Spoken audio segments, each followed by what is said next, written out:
Bonjour, nous sommes en 2015 dans le site de l'Institut Docteur Angélique dans une série de vidéos consacrées aux commentaires de l'Apocalypse de Saint Jean, l'un des livres les plus mystérieux, les plus difficiles à lire de l'Écriture parce qu'il a un sens extrêmement symbolique. Et j'en suis rendu maintenant au début de l'Apocalypse à la lettre aux 7 églises d'Asie mineure. La tradition racontée par Saint Irénée rapporte que Saint Jean était en exil sur une île grecque, l'île de Patmos, parce qu'il avait été persécuté dans ces lieux de l'Empire romain qui étaient encore très hostiles au christianisme. Et c'est sur cette île qu'il tomba en extase, qu'il eut une apparition du Christ dans toute sa gloire, dans sa lumière, et qu'il se mit à écrire sur son ordre cette lettre adressée à 7 communautés chrétiennes qui s'étaient répandues dans ce qui est l'actuelle Turquie, donc des églises qui ont toutes disparu.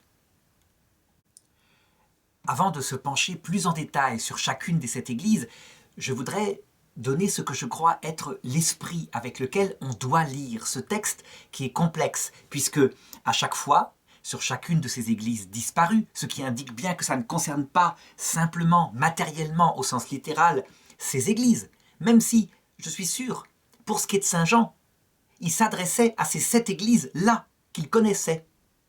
Et le Christ lui a donné des conseils sur elles.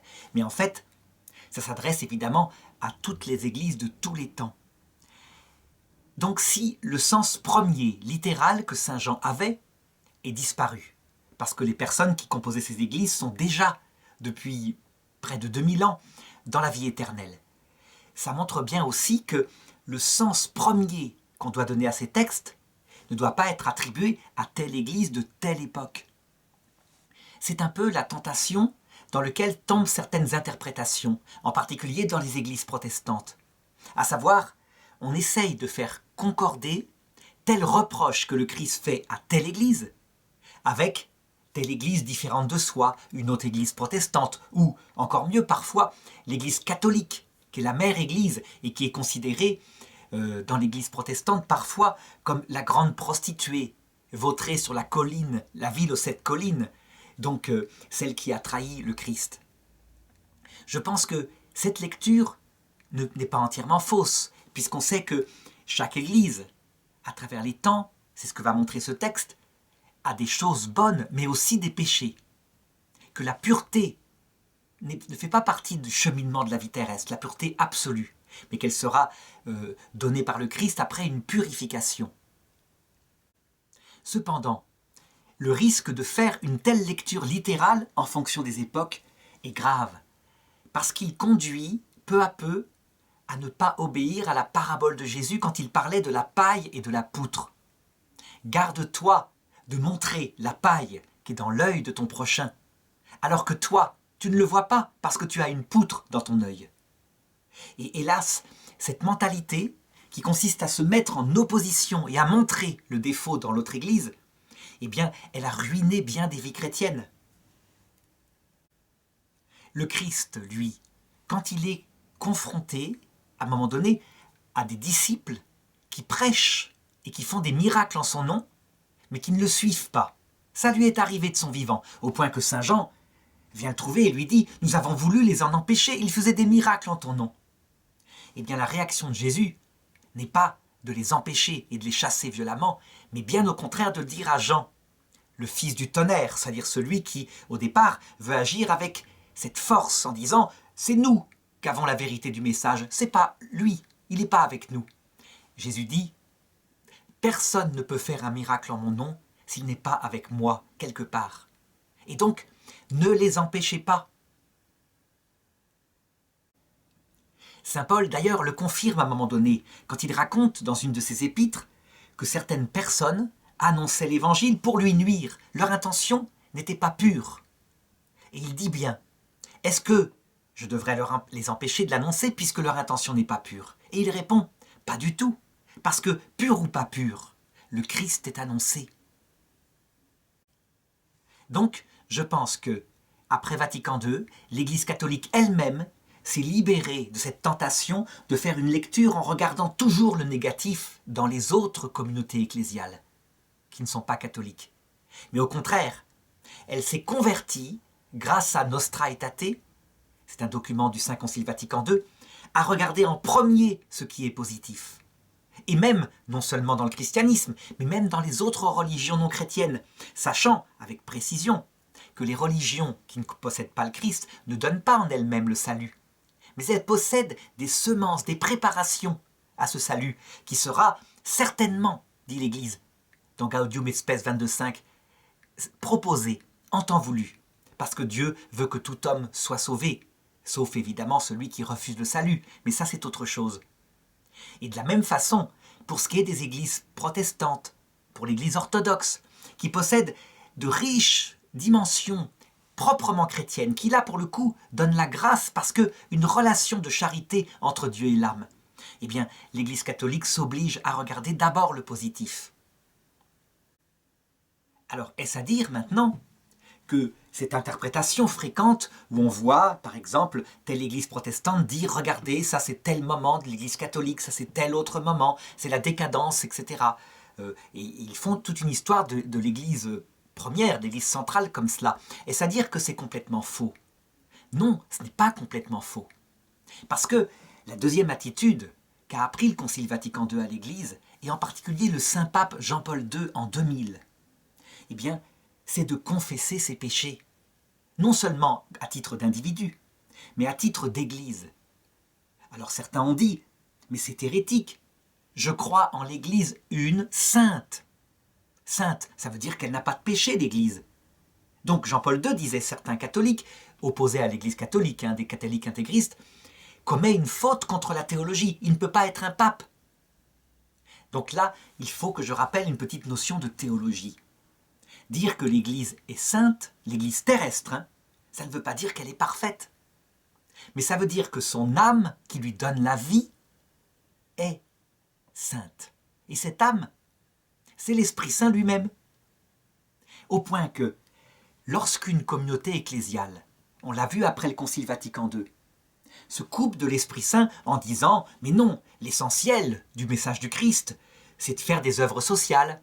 La prière ne sert à rien, l'espérance de la vie après la mort, c'est un sujet parfaitement secondaire. » Eh bien, ces églises-là perdent leur âme.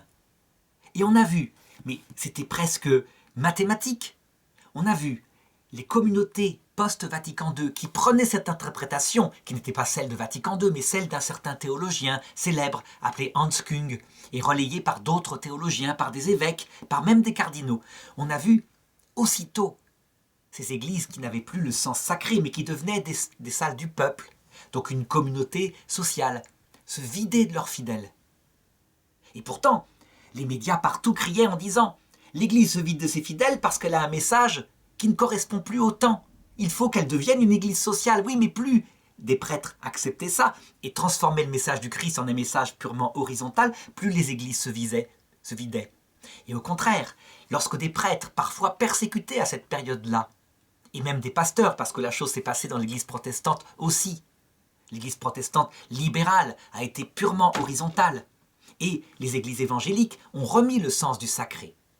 Eh bien, presque mathématiquement, ces églises et ces temples se remplissaient.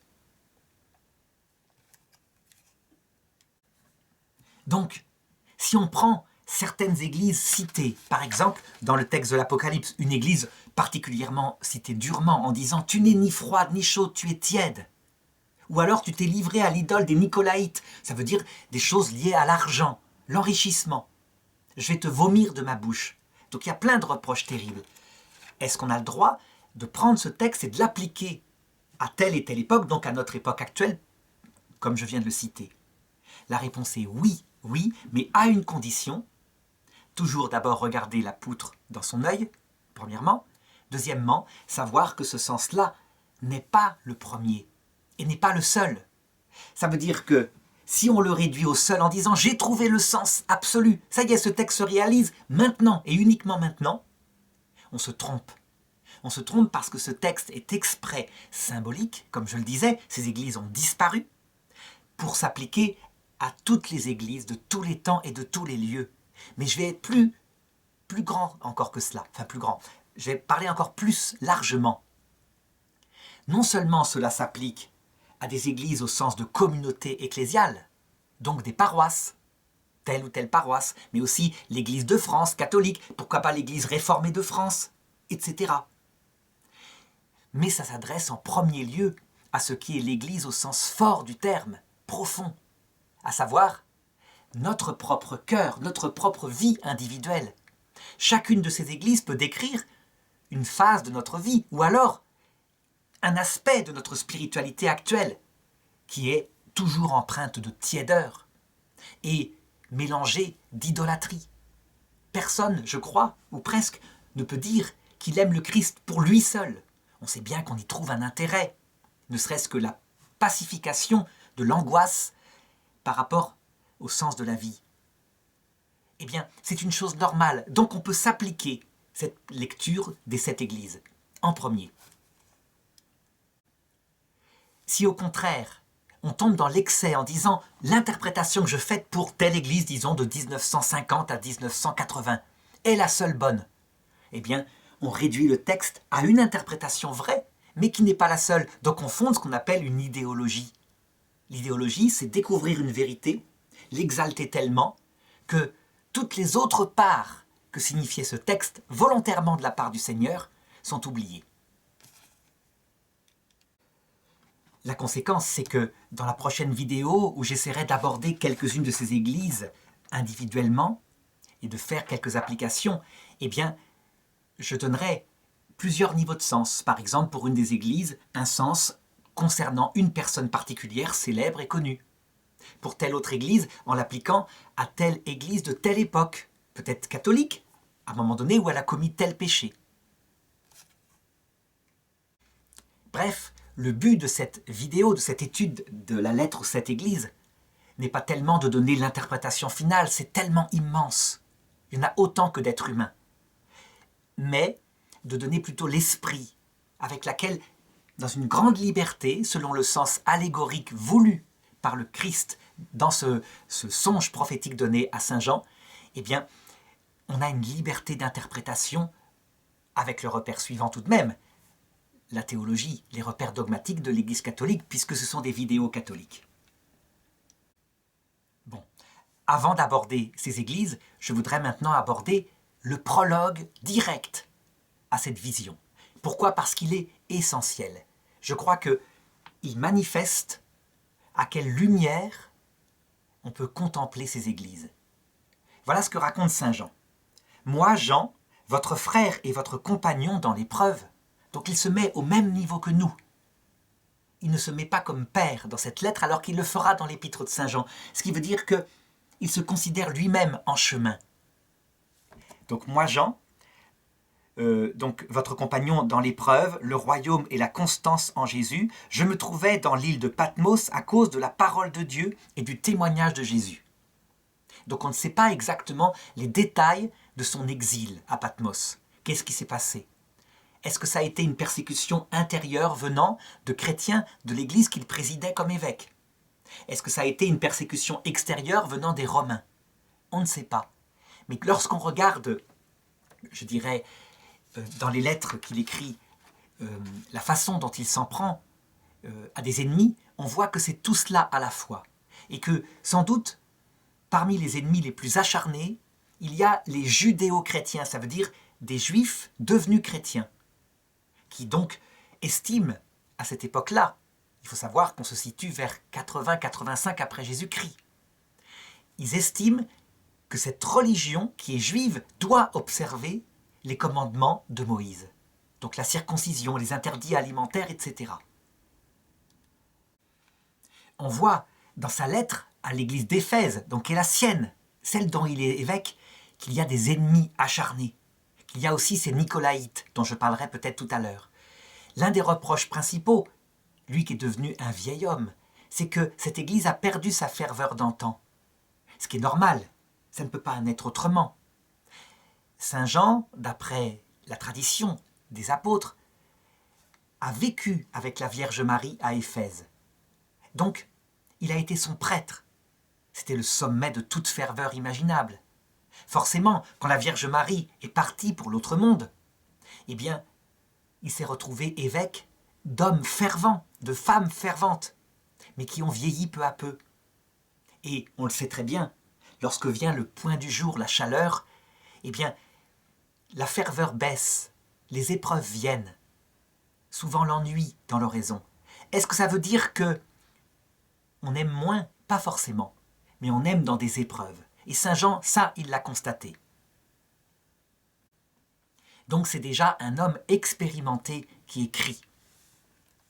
Alors, il continue en disant « Je tombais en extase le jour du Seigneur, et j'entendis derrière moi une voix clamer comme une trompette. »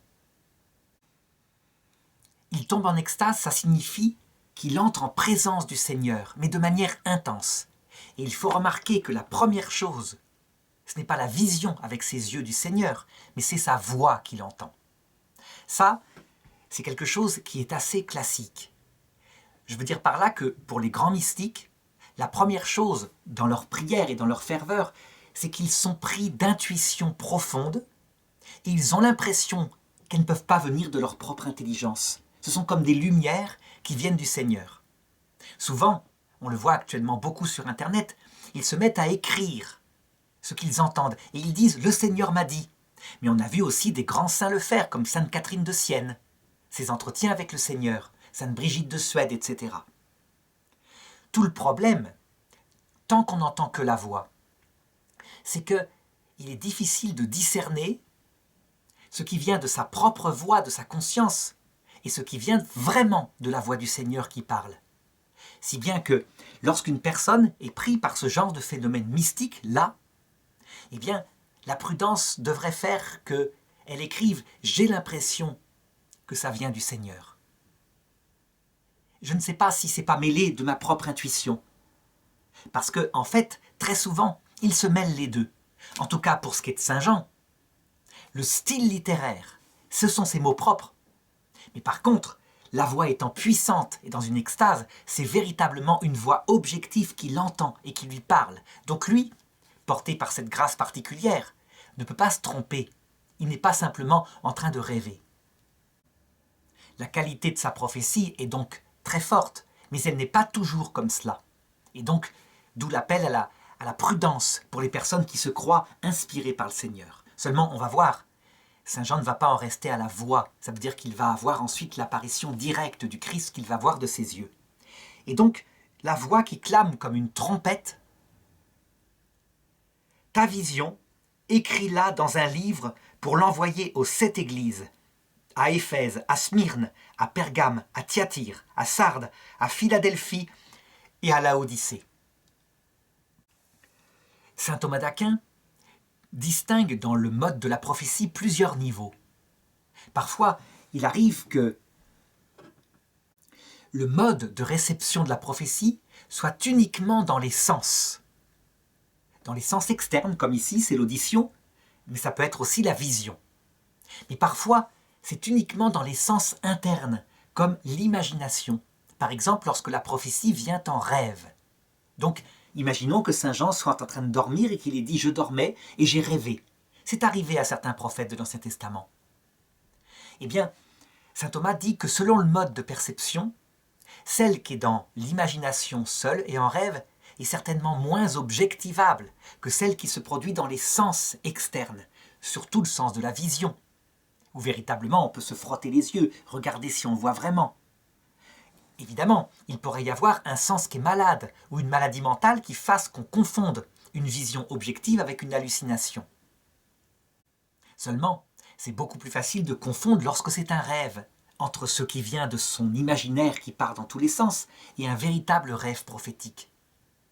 La marque d'une prophétie, très souvent, elle est subjective. Elle est dans l'impression que ça ne vient pas de la nature, que c'est autre chose.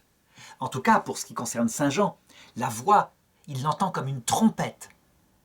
C'est donc pas n'importe quoi, ses sens externes sont frappés. Saint Thomas d'Aquin ensuite distingue la manière dont la personne reçoit cette prophétie, lorsque c'est que dans ses sens, qu'elle ne fait que voir, mais qu'elle ne comprend rien, comme par exemple les enfants à Pontmain, qui voient se dérouler dans le ciel une scène particulière avec une apparition de la Vierge et qui se contentent de la décrire. Il faudra ensuite des théologiens pour analyser ce que la Vierge a voulu dire.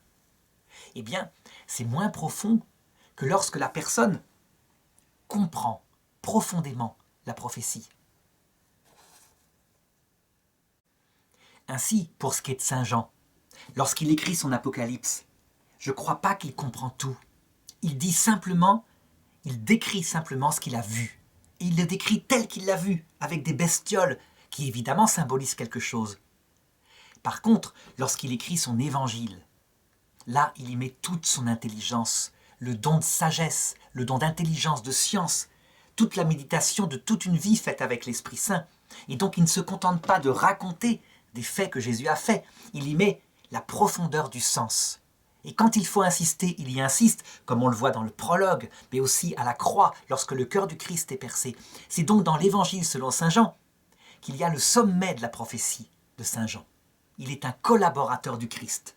C'est la tradition apostolique au sens fort. Dans l'Apocalypse, je dirais que c'est donc entre les deux. Il voit, il entend, ça touche à son imagination, tout ça se répercute, sa mémoire sensible. Mais tout n'est pas expliqué et compris. À nous, à travers ce qu'il a vu de ses yeux, de trouver le sens profond. Et donc, c'est ce que raconte la suite. Donc, il est dit, ta vision, écris-la dans un livre pour l'envoyer aux 7 églises.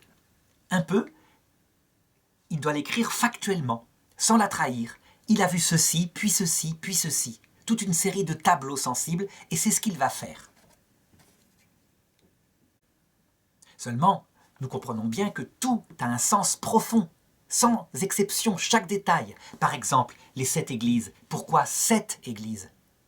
Parce que le chiffre 7, c'est bien marqué, on l'avait vu dans la précédente vidéo, le chiffre 7, c'est la perfection de l'action de Dieu sur terre. Alors, comment peut-on le prouver?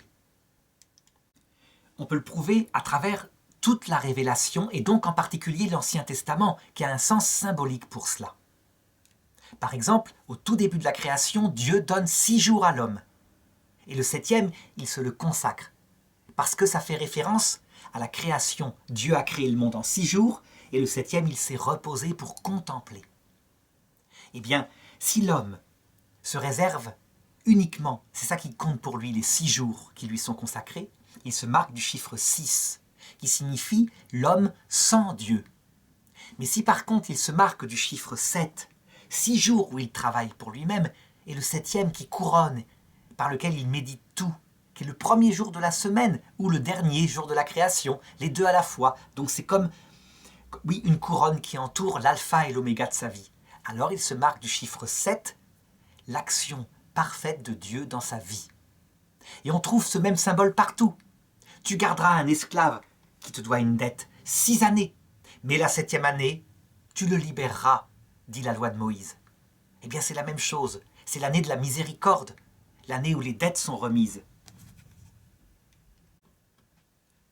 On voit d'ailleurs ces 7 dimensions aussi, elles sont structurellement parties de l'homme. Lorsqu'on analyse un être humain en plénitude, Aristote le montre, eh bien il y a 7 grandes parties. D'abord, fondamentalement, l'homme, il faut comprendre sa structure, il existe. Il faut donc comprendre ce qu'il est, c'est la philosophie de l'être, la métaphysique. Mais il a un corps fait de matière, la même matière qui fait les cailloux, c'est la physique, deuxième partie de la philosophie. Et puis il est vivant, plus qu'une plante, plus qu'un animal. Il est vivant d'une vie spirituelle, c'est la philosophie du vivant, troisième partie de la philosophie. Ensuite, il ne suffit pas de comprendre l'homme dans sa structure. L'homme, il est concret dans sa vie. Il a une activité concrète qui se distingue en 3 parties.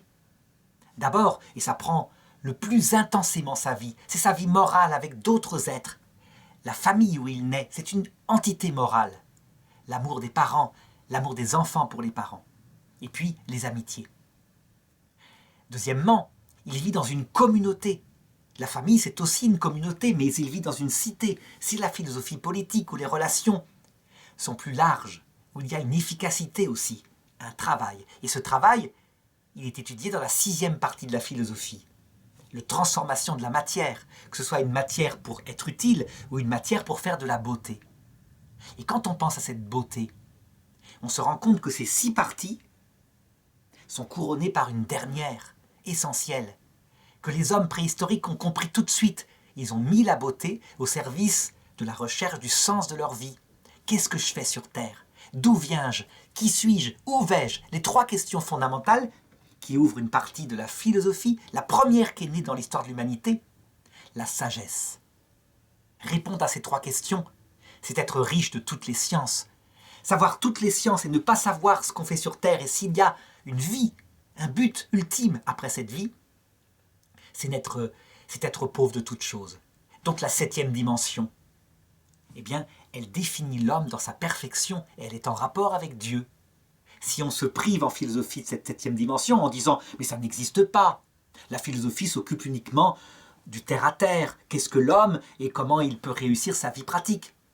Ce que fait actuellement l'humanisme athée, eh bien, on se coupe de ce chiffre 7, on se marque du chiffre 6, l'homme n'est plus, il est amputé d'une partie profonde de lui-même. D'où, on voit bien, c'est un exemple, le sens symbolique de ces 7 églises. C'est donc la perfection de l'action du Christ telle qu'il veut la réaliser sur terre, auprès des hommes, dans leur diversité. Et c'est ce même Esprit Saint, qui est décrit un peu plus haut en 7 esprits de Dieu, qui va insuffler à chaque communauté une spiritualité particulière, un chemin particulier vers le salut. L'Esprit Saint n'a donc pas qu'une manière de faire. Par contre, toutes ces manières de faire sont centrées sur 2 qualités que tout homme doit posséder, sinon il ne peut pas être sauvé, l'amour pour Dieu et le prochain, et un cœur repentant, un cœur humble, un cœur qui s'abaisse au-dessous de lui-même, la kénose.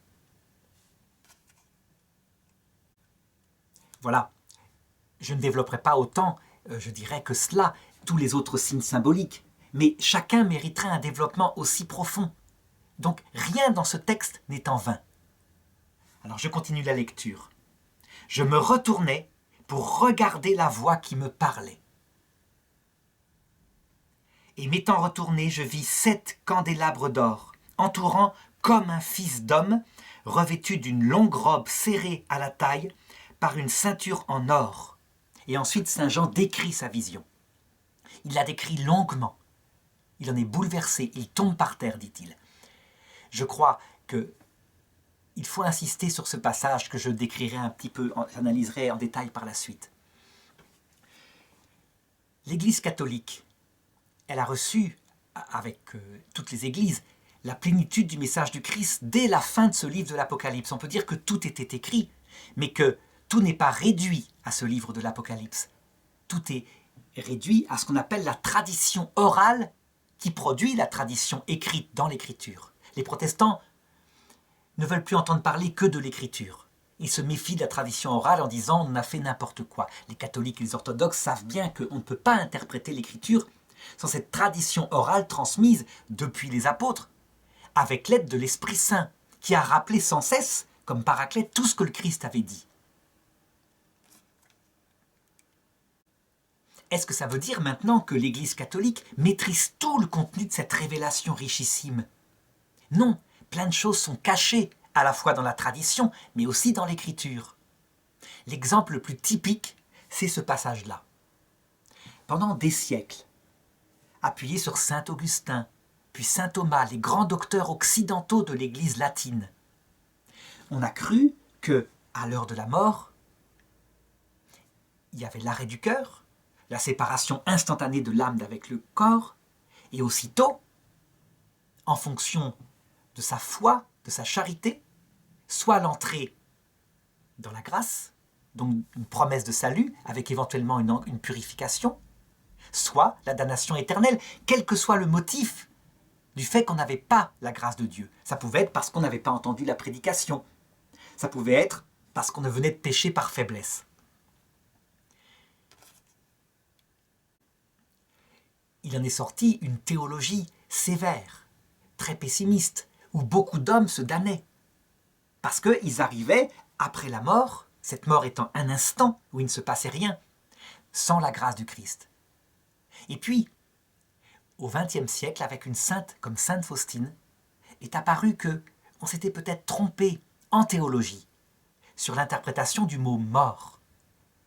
Que la mort, dit sainte Faustine dans son petit journal, est un passage où apparaît une grande lumière, magnifique, et où tout homme peut la voir, et que, horreur, certains, face à cette grâce immense, la rejettent volontairement, la méprisent, librement, lucidement, et se séparent de Dieu, et pour toujours.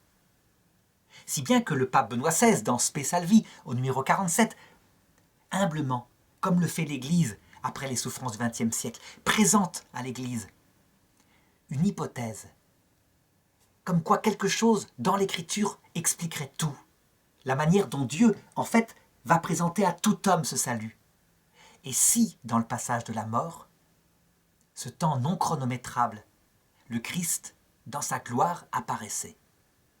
Eh bien, à partir du moment où cette ouverture fut donnée par le pape Benoît XVI, on peut dire que les prêtres se remirent à prêcher l'eschatologie, c'est-à-dire la vie après la mort, ce qui se passe, parce que tout d'un coup, tout devenait logique.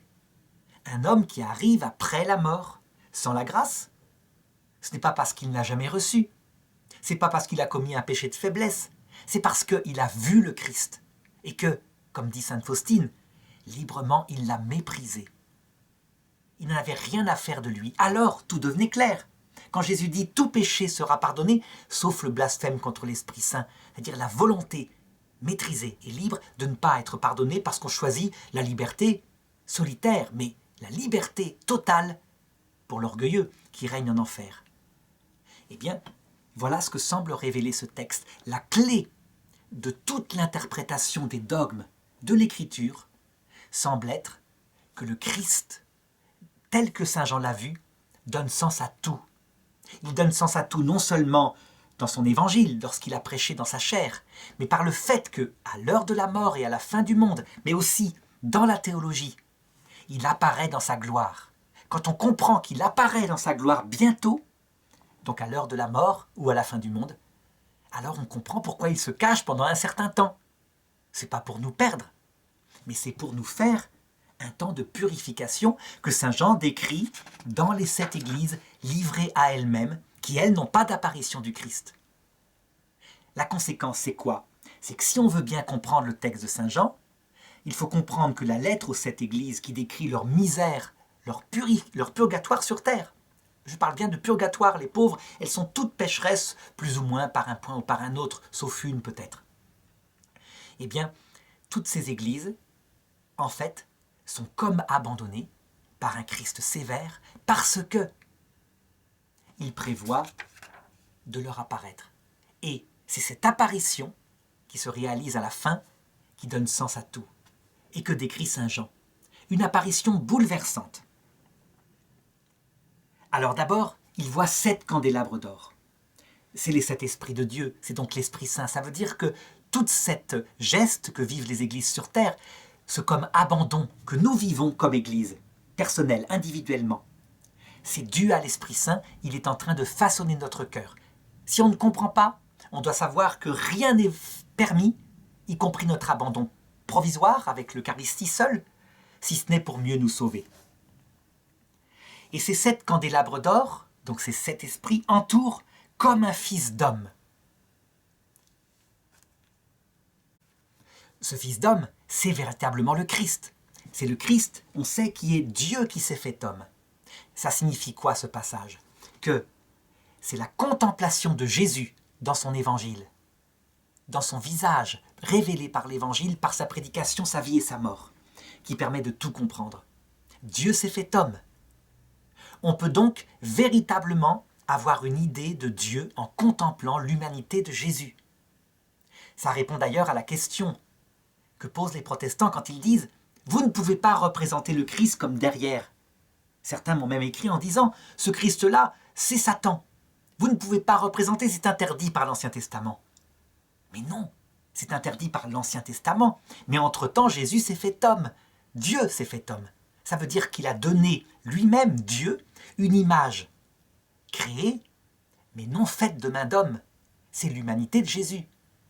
Donc quand on représente Jésus comme le voit saint Jean dans l'Apocalypse, et quand on le représente par une image qui évidemment ne correspond pas, Jésus était dans sa gloire directement. Là, c'est une représentation plus lointaine. On ne trahit pas. Parce que cette image, évidemment, ne fait que se référer à Jésus tel qu'il se raconte dans l'Évangile. À un moment donné, Philippe, d'ailleurs, dit à Jésus, « Mais montre-nous le Père. Le Père, ça veut dire Dieu, ça nous suffit. » Et Jésus lui répond, « Philippe, comment peux-tu me demander de te montrer le Père? Depuis combien de temps je suis avec vous? Qui m'a vu a vu le Père. » Donc évidemment, quand Jésus dit ça, il ne dit pas qui a vu mon visage avec cette petite barbe, sans doute qu'il l'avait, puisque le Saint-Suaire, qui semble valable, l'indique.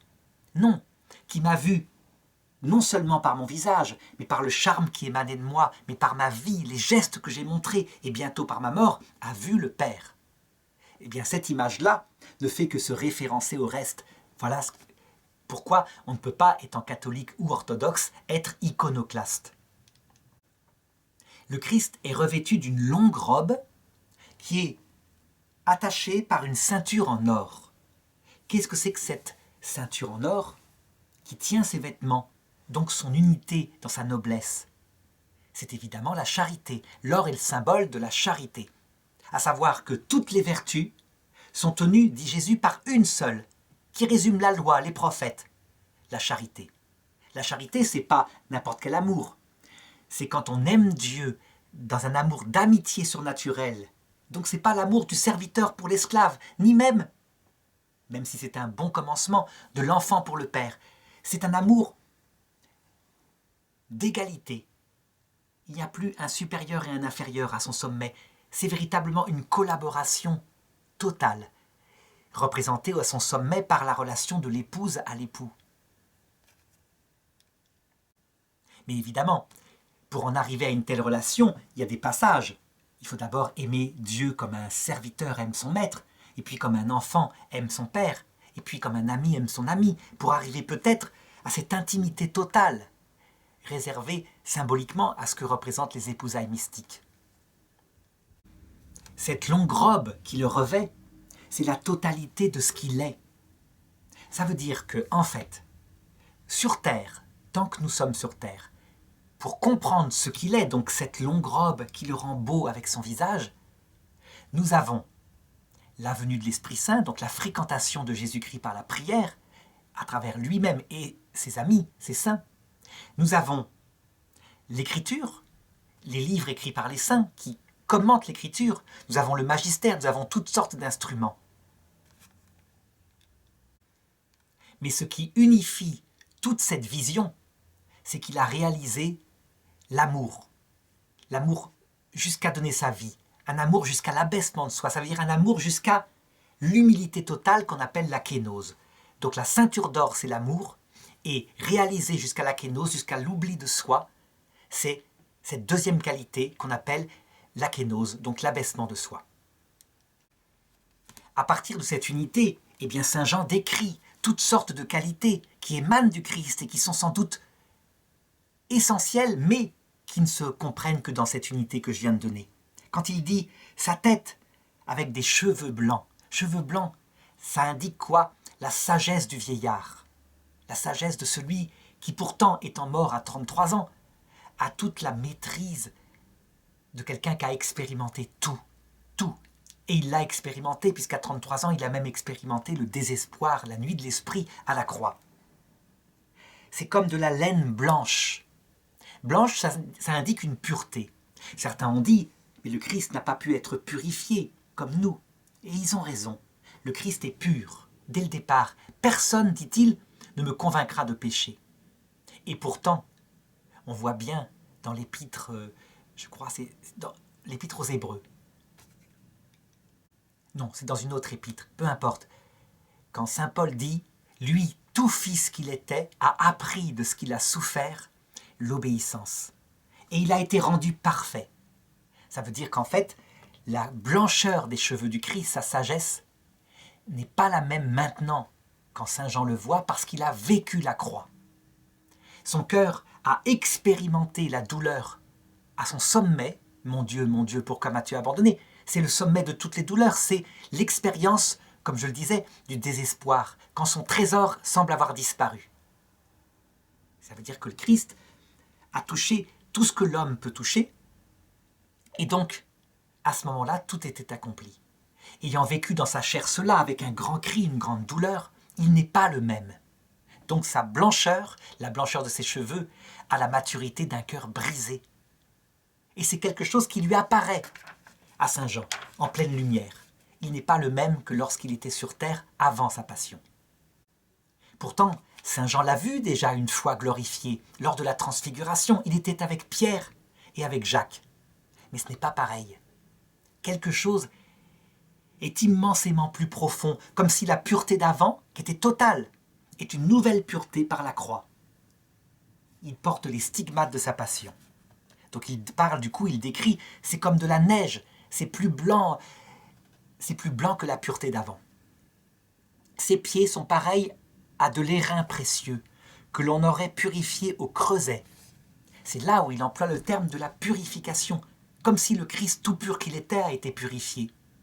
Les pieds, c'est ce qui touche la terre, donc normalement ce qui se salit. On sait très bien qu'on ne peut pas passer par la vie terrestre sans se salir, parce qu'on est confronté, je dirais, à des hommes autour de soi qui sont pécheurs. Donc on finit tôt ou tard confronté à quelqu'un qui nous insulte, par exemple, ou qui va s'énerver, par s'énerver soi-même. On peut dire que seul le Christ et la Vierge Marie n'ont jamais péché, d'après la foi catholique. Toujours, ils ont mis l'autre avant eux-mêmes. Donc du coup, encore une fois, lorsqu'il s'agit du Christ, si on parle d'une purification de ses pieds, c'est une purification à partir de la pureté.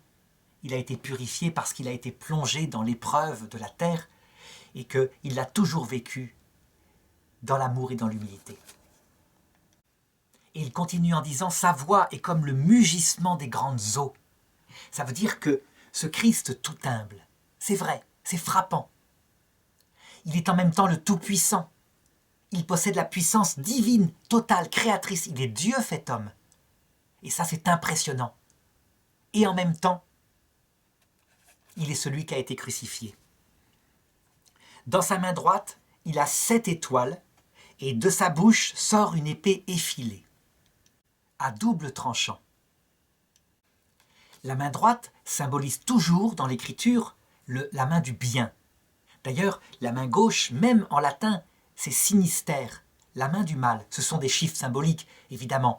Chez les musulmans, la chose est tellement prégnante, puisqu'elle vient sans doute des peuples sémites, que on ne peut pas aller aux toilettes et s'essuyer avec sa main droite, ça serait l'impureté. Ça va jusque-là. Il y a des symboles comme cela. Ça vient de la loi de Moïse, qui évidemment matérialisait ces choses symboliques, mais on sait bien qu'avec Jésus-Christ, c'est pour signifier quelque chose. Ça veut dire que dans sa main du bien, celle qui veut conduire à la sainteté, sont ces 7 étoiles qui sont très probablement les 7 étoiles des 7 églises. Ça veut dire l'âme, les individus, les personnes symbolisées par ces 7 églises. Pas seulement, comme je disais, les 7 églises matérielles, mais chacun de nous, avec ses limites et ses saintetés. Il nous dirige vers le ciel. Elles sont pour le moment dans sa main, mais le but c'est de les retirer de la terre pour les emmener vers la vie éternelle, ça veut dire le ciel. Ainsi, il est indiqué que Jésus est le bon berger, celui qui nous conduit, et nous sommes actuellement des enfants en chemin vers la vraie vie. Quant à cette épée effilée à double tranchant qui sort de sa bouche, c'est une qualité essentielle qu'il faut rappeler. Parce que si on l'oublie, on n'a que la ceinture d'or, à savoir la charité. Mais la charité, la miséricorde du Christ, sa bonté, ses pieds qui touchent la terre et qui sont pourtant purifiés, qui purifient la terre, tout cela est toujours uni à cette épée acérée. Cette épée acérée, c'est la parole de Dieu qui dit la vérité. Je voudrais montrer à quel point c'est la marque du Christ, donc l'union de l'épée acérée, de la vérité, et d'autre part de l'amour et de l'humilité. Si on n'a que l'épée acérée dans l'Église, alors on a des prêtres et des évêques qui vont rappeler la doctrine.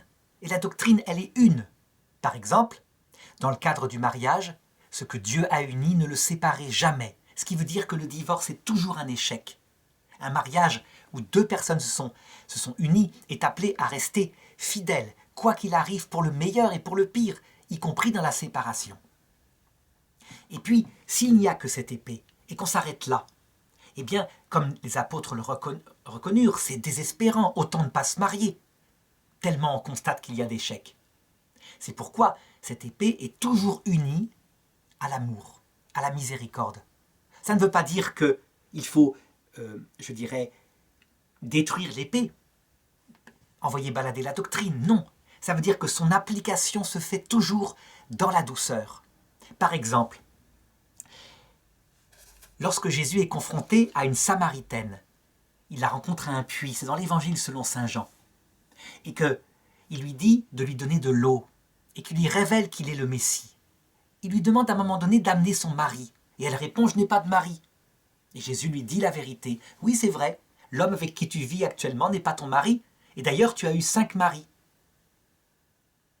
Et cette femme est bouleversée parce qu'il lui dit la vérité. Seulement, il faut remarquer que Jésus ne lui demande pas de quitter ce 6e mari pour se remettre avec le seul qui a été son mari, à savoir le premier. Pourquoi ? Parce que sans doute, on n'en sait rien, la situation de cette femme est tellement complexe qu'elle a peut-être fait des serments à ce 6e mari, que le premier a disparu peut-être depuis longtemps, peut-être que c'est lui qui l'a trahi, peu importe, il y a eu des enfants. Et donc, si la vérité doit être dite, dans l'application, elle s'occupe des circonstances. Et elle ne désespère pas cette femme. S'il n'y avait que le glaive à double tranchant, on dirait « tu vas aller en enfer parce que tu vis avec un 6e homme qui n'est pas ton mari ». S'il n'y a que l'amour, on dira « oh, tu peux peut-être en prendre un 7e parce que ça ne marche pas très bien avec lui ». Non, évidemment, il y a la vérité. Tu t'es engagé avec lui, tu t'efforces d'être fidèle tout le temps. C'est la loi de l'amour. Mais les deux sont unis. Amour et vérité se rencontrent, telle est la marque du Christ. On la voit se réaliser en acte avec la femme adultère. Et là, c'est très simplement dit. « Je ne te condamne pas, dit Jésus à la femme, après avoir dit que celui qui n'a jamais péché lance la première pierre. Moi non plus, je ne te condamne pas. Ça, c'est l'amour. Va et ne pêche plus. Ça, c'est le glaive à double tranchant qui sort de sa bouche. C'est la vérité. Bien sûr qu'elle péchait en étant dans les bras d'un autre homme que son mari. L'union de ces deux choses, la vérité et l'amour, est la chose la plus complexe.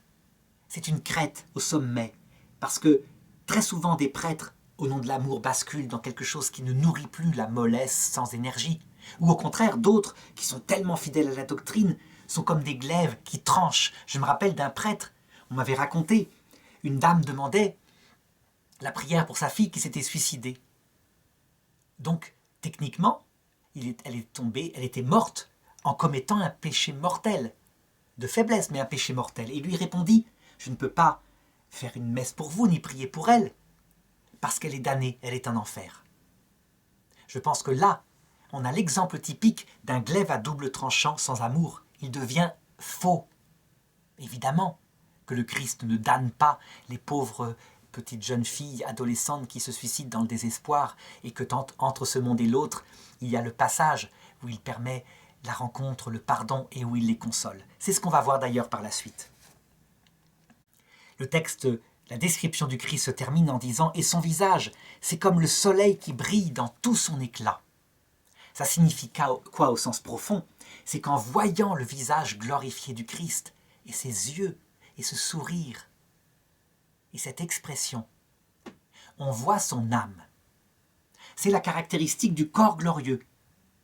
Lorsqu'on voyait sur terre son visage de chair, qui est le même que nous, on pouvait deviner son âme parce que le charme qui émanait de lui était magnifique. Et les gens ne s'y trompaient pas. Ce sourire, cette façon de parler, cette poésie, tout ça, le faisait toucher du doigt Dieu. Mais ce n'était pas efficace à 100%. Beaucoup de gens y voyaient que de l'hypocrisie, de la séduction, etc. Lorsqu'on le voit dans sa gloire à l'heure de la mort, et comme je disais, c'est la clé de tout le reste, on ne peut pas se tromper. Ça veut dire qu'on voit son âme, ça rayonne comme le soleil, comme si on pouvait le regarder en face pour la première fois, et non pas par l'intermédiaire de cette peau qui couvrait son visage lorsqu'il était sur terre. On voit son âme.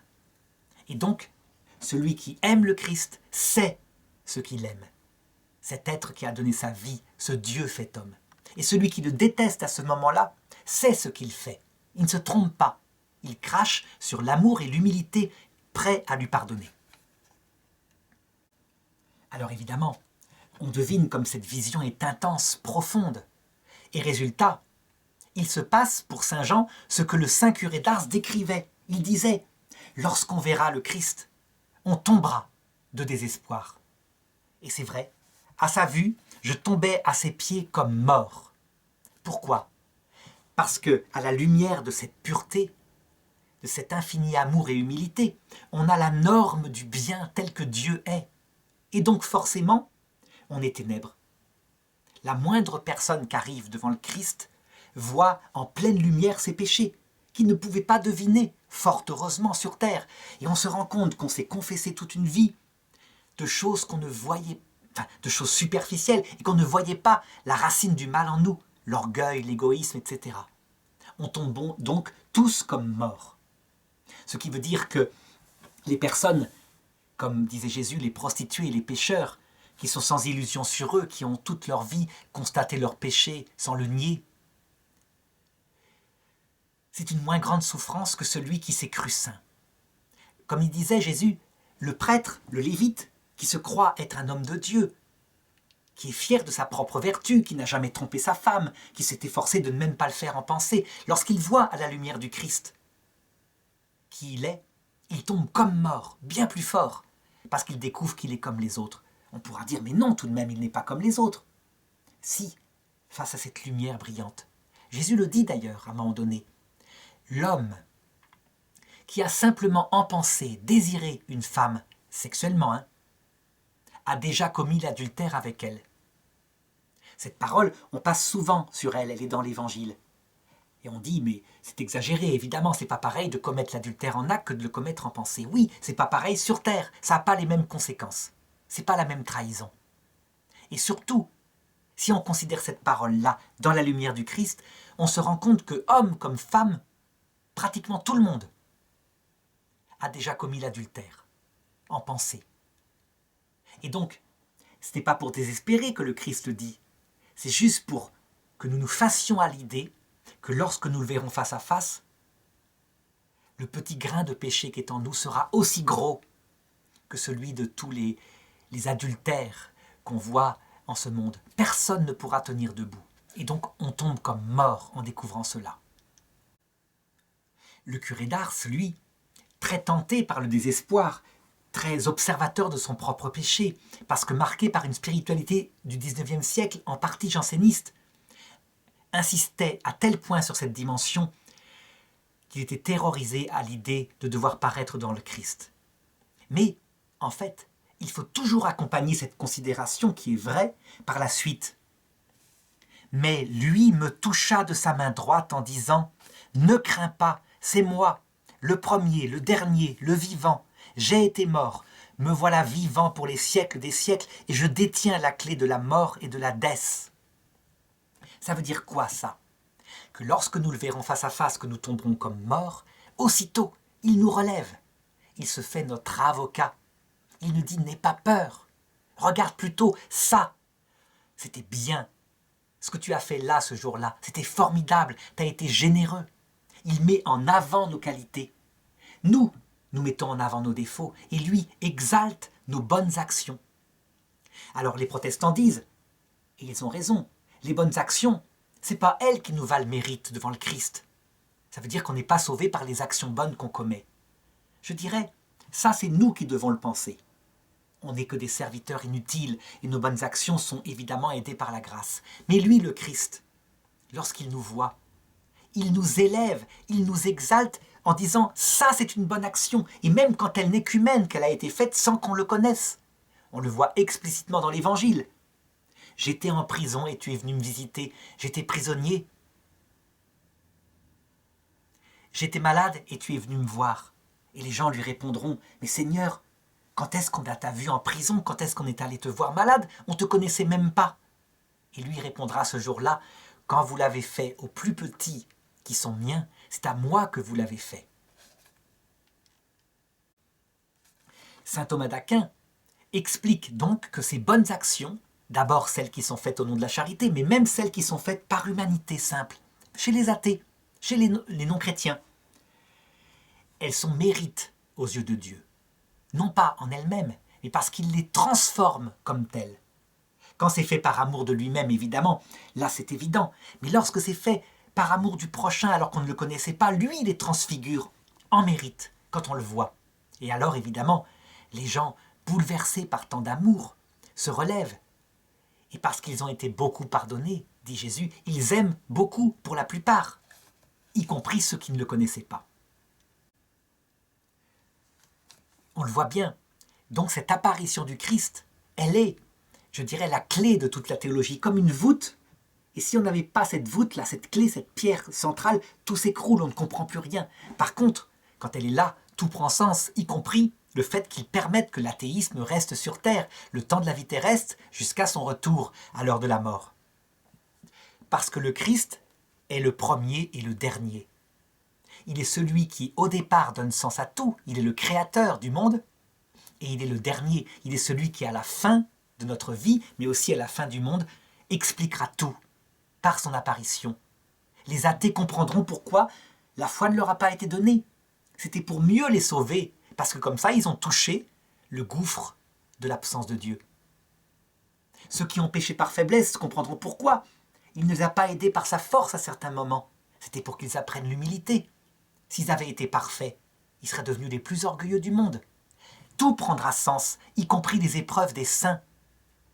Pourquoi est-ce que l'Église, si merveilleuse, si glorieuse au XIIe siècle, l'Église des cathédrales, des sommes de théologie, tant de dévouement, s'achève avec Saint Louis dans une croisade misérable et il meurt de la diarrhée devant les portes de Tunis? Pourquoi est-ce que la peste noire arrive juste après ce siècle de merveilles? Ça semble être destructeur. Mais non, c'est parce que quand un sommet de civilisation arrive, forcément Dieu lui voit l'orgueil qui en sort dans les cœurs. Et donc, il éduque, parce que la vie terrestre n'est qu'un passage. C'est ce que décriront les 7 églises. Une purification. Le but étant, évidemment, que le maximum arrive dans l'éternité.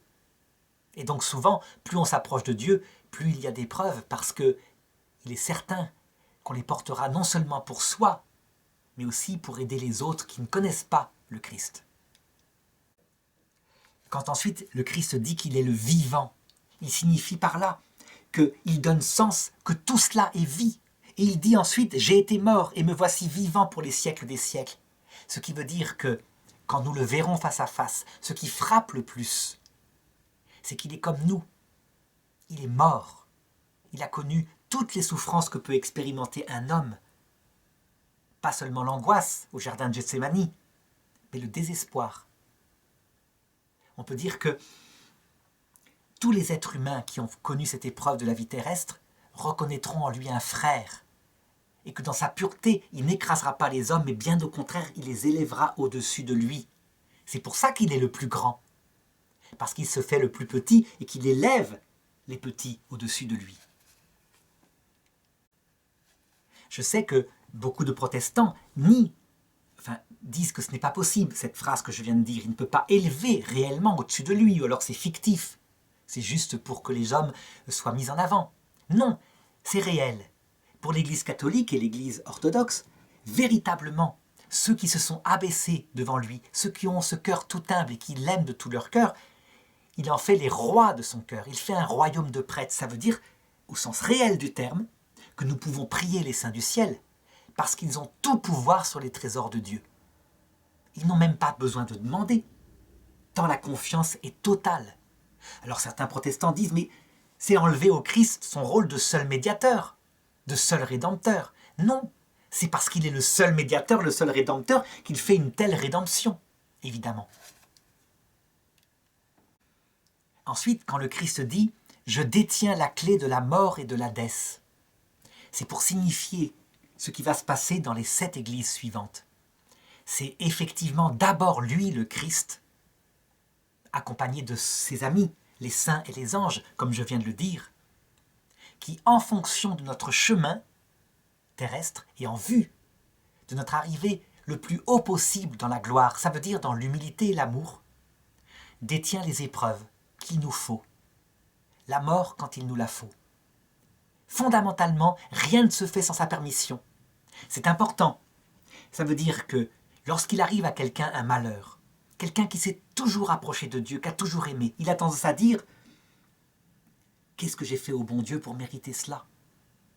En fait, le bon Dieu le fait parce que sans le bon Dieu, rien ne serait possible. Il ne sert donc à rien de s'en prendre au démon ou alors à un ennemi humain qui nous veut du mal. Non, fondamentalement, c'est le Christ qu'il faut interroger.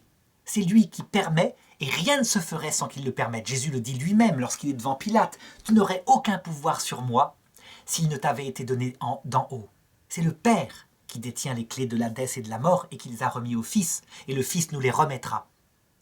Donc, tout est fait, tout est permis par le Christ, y compris les épreuves, comme on le va voir dans les églises, pour nous sauver, pour la vie éternelle.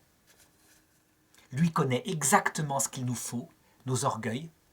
Il sait exactement quelles qualités nous devons acquérir, d'amour et de kénose, donc un cœur brisé comme lui. Eh bien, il prend les moyens pour.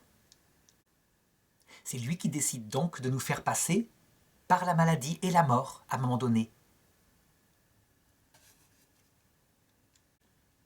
Évidemment, nous verrons à un moment donné dans l'Apocalypse de Saint Jean qu'une femme revêtue du soleil, debout sur la lune, vient en aide au Christ. Et cette femme, c'est justement l'Église terrestre, d'abord. Ça veut dire tous ceux, nos ancêtres, qui sont passés par la terre, qui ont vécu les mêmes choses que nous, et qui arrivent de l'autre côté, et qui entrent dans la vision béatifique. Alors il leur remet le pouvoir. Et c'est à eux, par exemple, à notre grand-père, d'appliquer les clés de l'Hadès, des épreuves, sur nous, son petit-fils, parce qu'il sait par où nous passons. Il a été homme. Le Christ aussi, bien sûr, mais le Christ aime se servir de ses amis. Ce symbole, c'est aussi la Vierge Marie, et d'abord elle. Pourquoi ? Parce que ça signifie qu'au fur et à mesure que les temps passent, il arrive que certains hommes, comprenant ce rôle des saints du ciel, de la Vierge Marie, passent par eux. Et donc, les épreuves sont plus douces. Oh, le but est le même, façonner ce cœur, comme je l'ai indiqué, à l'image du cœur du Christ. Mais les épreuves sont plus douces. Parce que les personnes du ciel savent ce que c'est. Le Christ pourrait faire tout seul, évidemment. Je comprends et j'accepte tout à fait l'objection. Mais lorsque c'est son propre grand-père, il va l'appliquer avec encore plus de douceur. Et lorsque c'est la Vierge Marie, elle le fait de manière maternelle. Et ça, on va bien le voir à travers la façon dont le Christ parle aux églises. Il le fait comme père, donc avec autorité et avec des sanctions à la clé. Ces sanctions sont nécessaires, mais elles peuvent être appliquées par une main maternelle. Ainsi, on le voit, il y a comme une unité du ciel, Christ, Église, saints et anges, et tout cela est à notre service pour nous faire rejoindre la vie éternelle. Alors le texte continue. Jésus me dit, « Écris donc tes visions. Le présent est ce qui doit arriver plus tard. » Alors évidemment, sens littéral.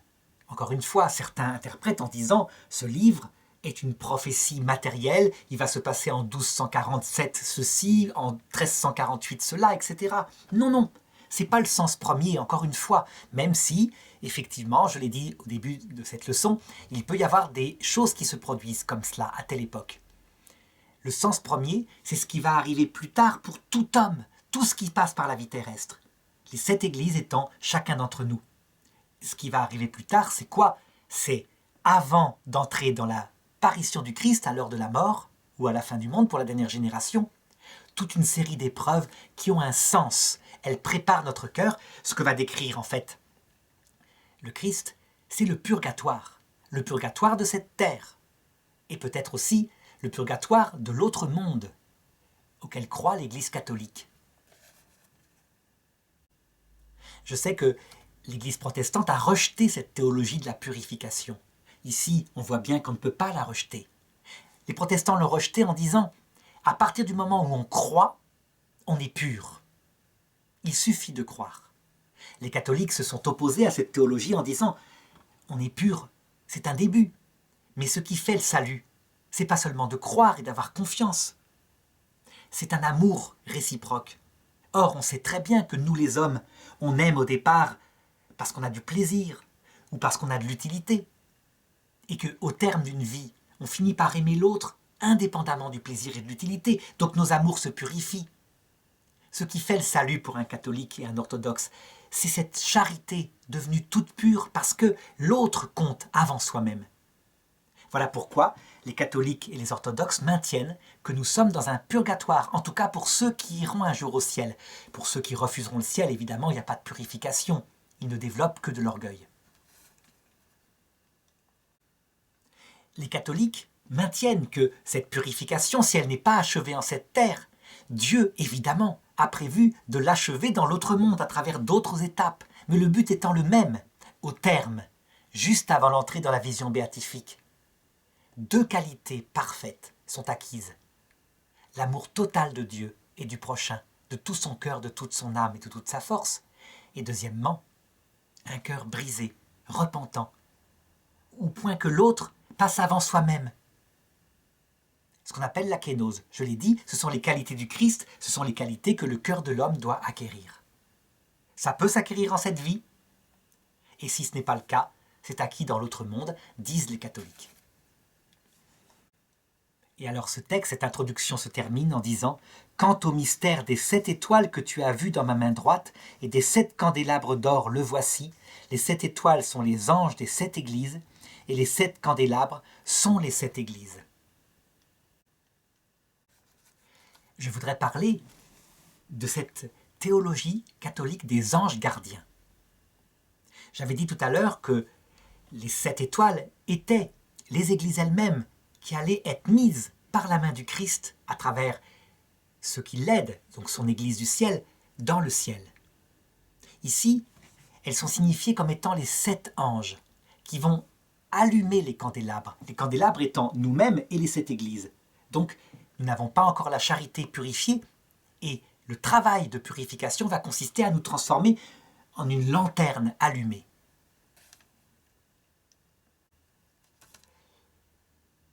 L'Église catholique en a sorti de ce texte-là la théologie des anges gardiens, mais aussi d'autres textes comme le livre de Tobie où on voit un ange qui véritablement aide une jeune fille et un homme, à atteindre la guérison après de grands malheurs.